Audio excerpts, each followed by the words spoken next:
भजन संहिता 1:2 में लिखा है कि धर्मी जन या परमेश्वर से भय खाने वाला या परमेश्वर के को प्यार करने वाला परमेश्वर की व्यवस्था पे रात और दिन ध्यान करता है।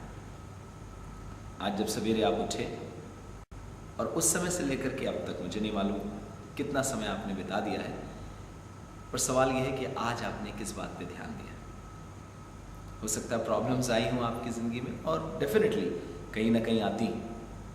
बाइबल में लिखा है 2 घर थे, एक बालू पर चट्टान पर, दोनों पर आंधी आई, दोनों पे बाढ़ आई, दोनों पे बारिशें आई। सो हर तरीके की प्रॉब्लम्स धर्मी और अधर्मी दोनों पर आती है। पर आज आपका ध्यान किस बात पर था?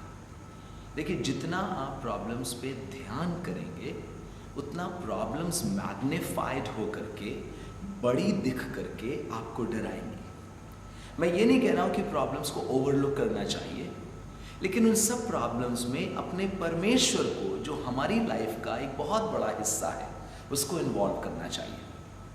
अगर मेरी प्रॉब्लम्स मुझसे कुछ कह रही हैं तो मुझे ये भी सोचना चाहिए कि परमेश्वर जो मेरे जीवन का हिस्सा और मेरा पूरा जीवन है, वो भी तो कुछ कह रहा होगा इस पूरे एपिसोड में या इस पूरी परिस्थिति में।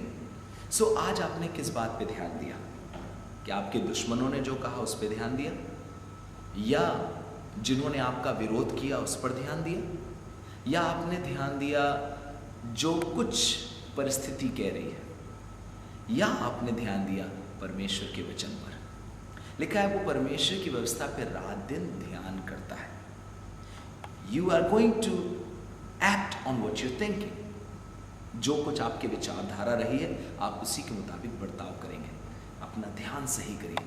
हमारे पास एक परमेश्वर है जिसके वचन पर हमको ध्यान करना चाहिए, और उसका वचन आपको जीवन देता है, मृत्यु नहीं। इसलिए प्रॉब्लम्स पे नहीं, पर परमेश्वर जो उस प्रॉब्लम्स में जवाब दे रहा है, उसका उपाय बता रहा, उस पर ध्यान करें। May God bless you as you meditate on God's word.